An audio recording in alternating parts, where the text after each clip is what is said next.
The woman in the doorway is changing her clothes. The calves are slowly wrapped in flesh-colored stockings. The boy outside the door saw this scene, could not help but gulp. The next moment he was discovered by the woman. The boy was so scared that he ran away.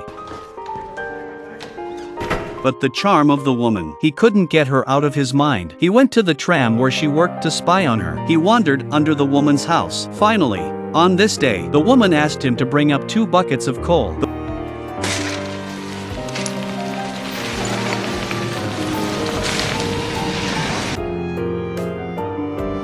The woman couldn't help but be surprised, because the boy was now a cat with a flowery face. She told the boy to take off his clothes and wash them before going home. She also said that he should feel free to take off. She will not peek.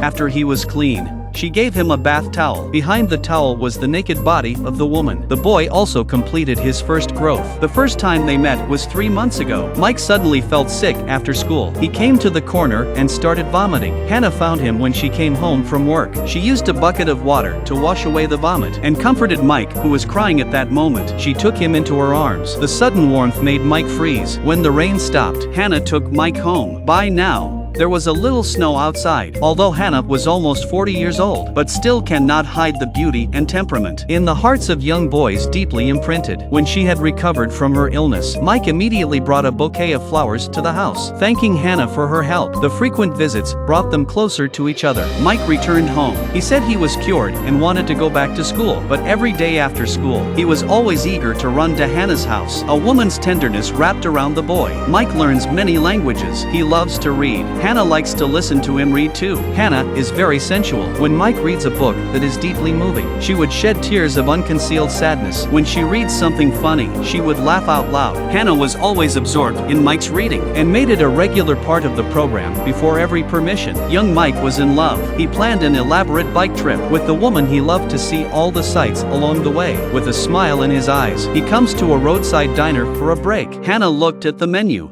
but her face was difficult, hesitated for a while and gave the task of ordering to Mike. At this time, Mike did not notice Hannah's strange teenager and 40-year-old woman on a date are mistaken for mother and son. And the next moment,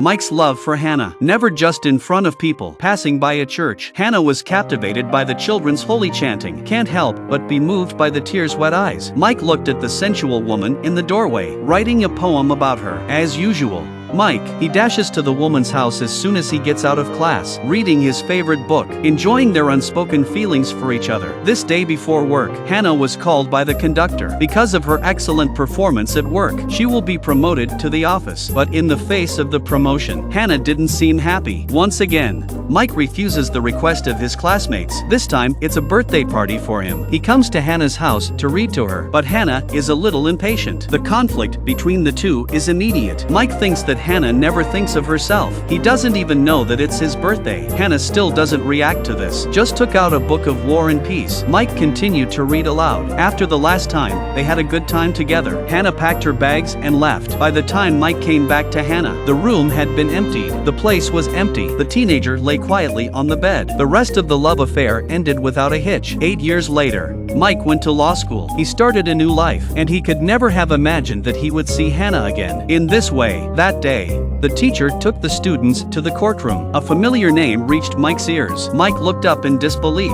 It was the woman he had been thinking about, but she was standing in the defendant's chair. The plaintiffs in the case, a mother and daughter who survived the camp. They were suing 6 guards of the camp, and Hannah was one of them. 20 years ago, Hannah simply saw the job posting and took the job as a camp guard. During her time as a guard, every day, 10 people were selected and sent to be executed. But as far as Hannah was concerned, this was just her duty as a guard. The daily cleaning, to make room for the next, to make room for the inmates that would come. Looking back on this event, Hannah was not the least bit emotional. She even asked the judge, What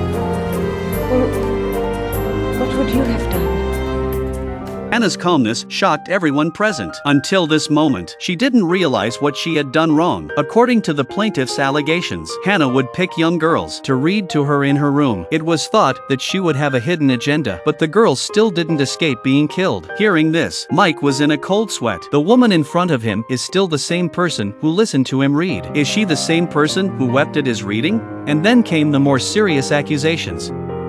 In 1944, the transfer of prisoners from the concentration camp, a fire broke out in the church where the prisoners were being held. More than 300 prisoners were trapped. Only 2 escaped. The judge questioned her about why she didn't open the door. We were guards. We couldn't just let them escape. If we'd opened the doors, there would have been chaos. We were responsible for them! At this point, the other 5 people accused were united in their statements that Hannah was their supervisor. She wrote the plan. She gave the orders. They tried to pin the crime on her. In the face of the other charges, Hannah confessed to all of them, except for this, which she denied. She defended herself vigorously. The judge decided to match the handwriting in court. A set of pen and paper was placed in front of the woman. She could prove her innocence if she wrote down her handwriting, but the woman says, There's no need.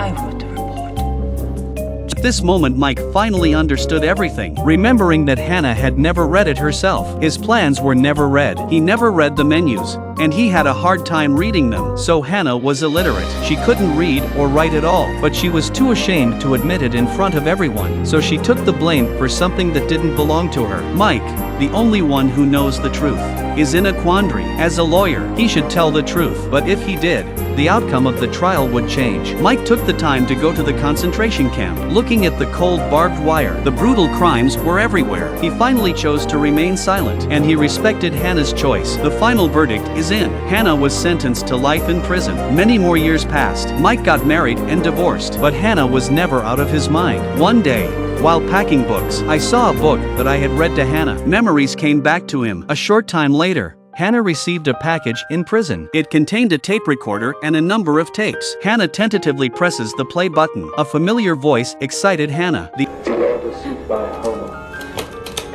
Odyssey by Homer. She listened to it over and over in prison. Mike kept sending new tapes. The lonely Hannah had a new source of support and began to learn to read and write against the tapes. She then sent her first letter to Mike. Mike looked at the clumsy handwriting and froze. He didn't write back. He never visited Hannah in prison. He just kept sending her tapes. After 20 years in prison, after 20 years of incarceration, Hannah will be released for good behavior. As the only person who had any contact with him, the prison warden approached Mike, hoping he could help Hannah adjust to life on the outside. After many years, Mike finally met with Hannah again. By now, Hannah's face was wrinkled. Her hair was graying. After many years of reunion, Hannah's eyes were full of excitement and enthusiasm. She slowly extended her hand to Mike, but Mike shrank back. The eagerness in Hannah's eyes instantly dimmed. Over the years Hannah had studied, but she hadn't learned to reflect on her past. This is something that Mike still can't get over. Hannah also understood what Mike meant. On the day of the first meeting, Hannah put a thick book on the table and ended her life. She left behind only a letter and a tea box. The tea box contained all her savings. She wanted to leave it to the girl who escaped the fire. Mike took Hannah's hospital and found the girl, but the girl only took the tea box, donated that money to the reading organization, hoping that the world would have fewer ignorant people. He has no right to forgive Hannah's crime for everyone. We are the same, not having lived in those times. We can't forgive for those who suffered. We can only remember history. A good movie does not only show the complexity of human nature, it also brings us to think. The past is gone, but the past can still remind the world of the present.